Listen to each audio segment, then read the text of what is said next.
जी अस्सलामुअलैकुम। अज आ गए हैं जी असी एक गाय चैक करन ते गाय नूं चिचड़ी का बुखार है।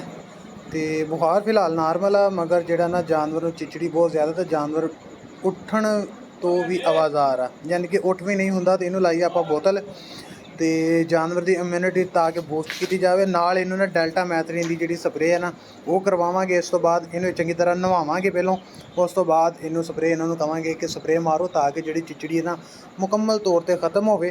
तो फिलहाल ट्रिप हैगी मुक्कण वाली, तो फिर इंशाल्लाह इनू शाम नूं फिर चैक करांगे ये मामला किहो जे बेहतर होए ने या नहीं होए। तो चिचड़ां तो जानवर नूं बचाओ जिन्ना बचा सकते जी।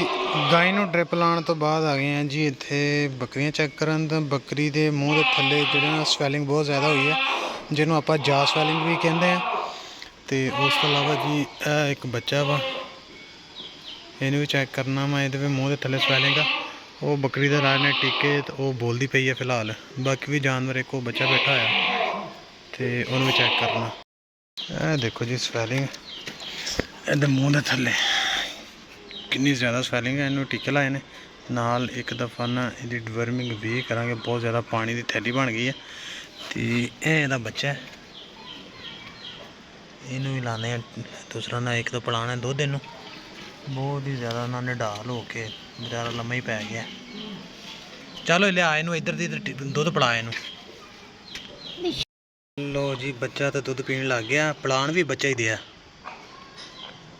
यदि दुध पीन की उम्र हाले। इधर आ मैं पिलाना, तेको नहीं पिलाओ। लो जी बच्चे नूं पिला दिता गया जे दुध। तो जे अगर ये पिलाते रहे टाइम के नाल दुध, रात में फिर थोड़ा जिहा पिलान, फिर रात में किते मुलाजम के दिल दे खुदा खौफी आई तो रात को उठ के जो पिलाता एक दफ़ा दुध, सुबह तक गला करे कुछ ना कुछ इम्यूनिटी इसकी बहाल हो जूगी। टैंपरेचर नॉर्मल है, सिर्फ खुराक की कमी की वजह के नाल ना जिहड़े जानवर बहुत ज़्यादा डैड होंदे ने। इस तो इलावा देखो इस तरफ बच्चे भी वेची ने, बड़े भी वेची ने। हुंदा यह है कि जानवर जिहड़ी बकरी है ना अपने बच्चों को थल्ले पैण दिंदी है। वो जिसले वो खुराक नूं देख के अगे पिछे होंदे ने ना, वो जिहड़े बच्चे बैठे होंदे उन्हां दे उपर भी पैर रख दिंदे ने, जिहदी वजह दे नाल ना जानवर कुछ जिहड़े ना वो डैड भी हो जांदे ने। कईयां दा दूसरा ना अडीमा हो जांदा वा। तो यह मसले मसाइल जिहड़े ना जिहड़े जानवर इकट्ठे रखे जांदे उन्हां दे विच बहुत ज़्यादा आंदा। लो जी हुण आ गए हैं जी फूड मूड ते गुजरात। है तो ढाबा टाइप ही है, मगर जड़ा बर्गर है ना बड़ा ही स्वादी ते बड़ा ही टेस्ट है ओदा।